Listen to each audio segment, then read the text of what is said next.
अस्सलाम वालेकुम। उम्मीद करते हैं आप सब ठीक होंगे। सबसे पहले अगर आप लोगों ने हमारे चैनल को सब्सक्राइब नहीं किया, हमारे चैनल को सब्सक्राइब करें ताकि हमारे आने वाले तमाम वीडियो आप तक बआसानी पहुंच सके। तो आज की वीडियो में हम आरपीओसीज के बारे में बात करते हैं क्योंकि आजकल ये मसला बहुत कॉमन है। आजकल घरों में डिलीवरीज बहुत ज़्यादा हो रही है जिसकी वजह से जो प्लेसेंटा के कुछ क्लॉट्स होते हैं वो यूट्रस के अंदर रह जाते हैं, जो बाद में मरीज़ के लिए बहुत ज़्यादा कॉम्प्लिकेटेड बन सकता है। तो चलते हैं वीडियो की तरफ। आरपीओसिस है क्या? अक्सर अल्ट्रासाउंड रिपोर्ट के ऊपर आप लोगों ने देखा होगा, ये है रिटेनेड प्रोडक्ट ऑफ कॉन्सेप्शन। ये कब होता है और क्यों होता है? ये आफ्टर डिलीवरी होता है। नंबर 2 मिसकैरेजेस के बाद होता है। नंबर 3 सी सेक्शन के बाद ये हो सकता है। अच्छा, अगर हम इसकी सिम्टम्स की बात करें कि ऐसी जो मरीज़ है वो अगर हमारे पास आएंगे हमें कैसे पता चलेगा? सबसे पहले तो अगर हम देखेंगे तो उस पेशेंट का फीवर होगा और फीवर 102 भी हो सकते हैं, 101 103 तक भी जा सकते हैं, क्योंकि इसमें अगर बहुत दिनों तक इसको डिले किया जाए तो बहुत बुरी हद तक इन्फेक्शन मरीज़ को हो सकता है। दूसरी बात वो जो बताएगा कि मुझे डिलीवरी के बाद जो ब्लीडिंग है वो रुक नहीं रही, वो तो कम होती है या बहुत ज़्यादा होती है। तीसरी बात वो क्रैम्स का बताएगा कि मेरा जो पेट है उसके निचले वाले हिस्से में दर्द महसूस होते हैं और ये शदीद किस्म का दर्द है। और जो डिस्चार्ज होगा, जो मरीज से जो रद्बूत निकलती है उनकी इतनी गंदी स्मेल होगी कि मरीज खुद भी बर्दाश्त नहीं कर सकेगा, लेकिन हर पेशेंट में डिफरेंट होता है।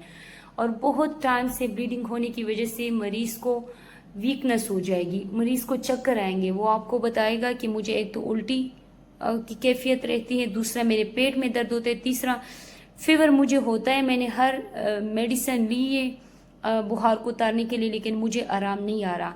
तो पक्की बात है कि उन चीज़ की सिम्टम्स। अच्छा, तो जैसे ही मरीज हमें ये सिम्टम्स बताएंगे तो हमें पता चल सकता है कि इस पेशेंट को ये मसला हो सकता है। सबसे पहले हमने अल्ट्रासाउंड करना है।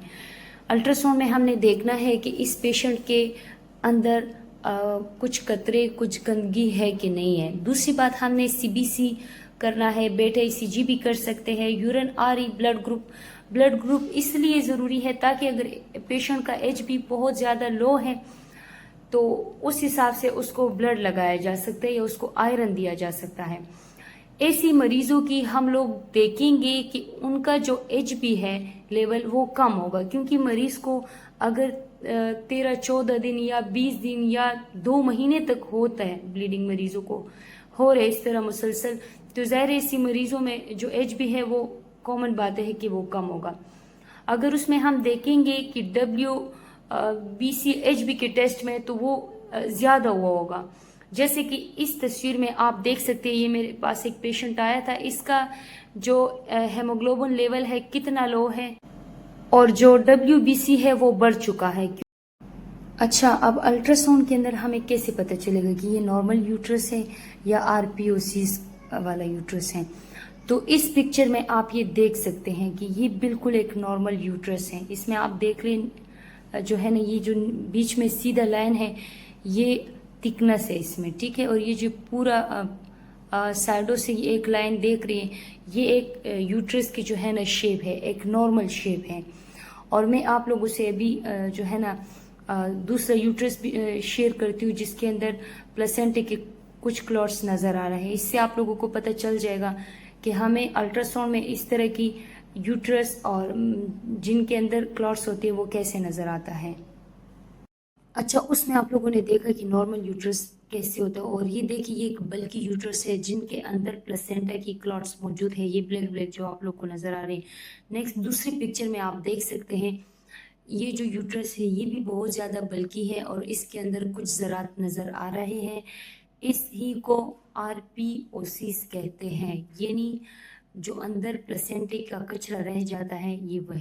अच्छा, अभी हम बात करते हैं कि इसकी ट्रीटमेंट के बारे में। तो सबसे पहले जो ऑप्शन होती है हमारे पास वो मेडिसिन की होती है, लेकिन हम देख चुके होते हैं कि मरीज़ को 20 दिन से या 40 दिन से या 1-1.5 महीने से मुसलसल ब्लीडिंग है, प्लस पेन है, फीवर है, लेकिन इनको आराम नहीं आया, तो ये क्लॉट्स का निकलना बहुत मुश्किल है।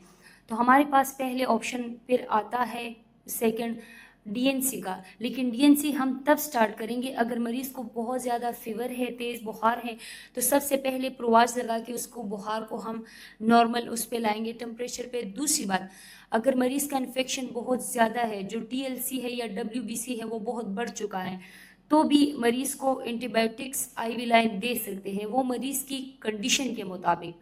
ठीक है, इसके अलावा जो है ना मरीज़ को पेन किलर मेडिसिन भी दे सकते हैं ताकि मरीज़ को मसला ना हो। उसके बाद मरीज़ का हम जो है ना अच्छे तरीके से DNC करेंगे और दोबारा अल्ट्रासाउंड करेंगे, उसमें हम देखेंगे कि कुछ क्लॉट्स रह तो नहीं गया।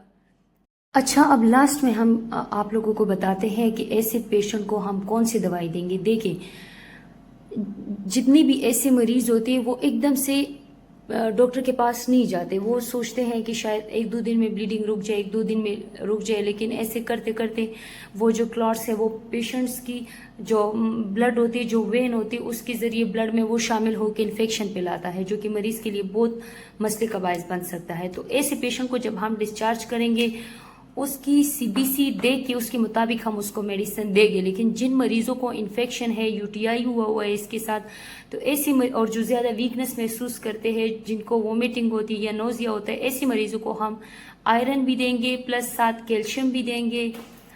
टेबलेट सेप्रो 500 mg से लेकर 250 mg तक हम दे सकते हैं। और टेबलेट मेट्रोनिडाजोल यानी फ्लैजेल भी हम दे सकते हैं मरीज़ को। क्रेनमैक्स तो मस्ट है अगर UTI इन्फेक्शन हुआ हो। और साथ में टेबलेट मेटाक्लोप सुबह नाश्ते से पहले लाजमी देंगे ताकि पेशेंट को चक्कर ना आए ज़्यादा।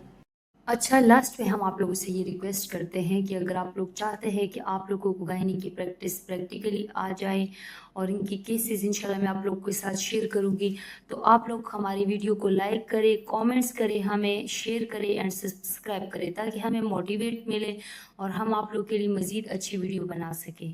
अल्लाह हाफिज़।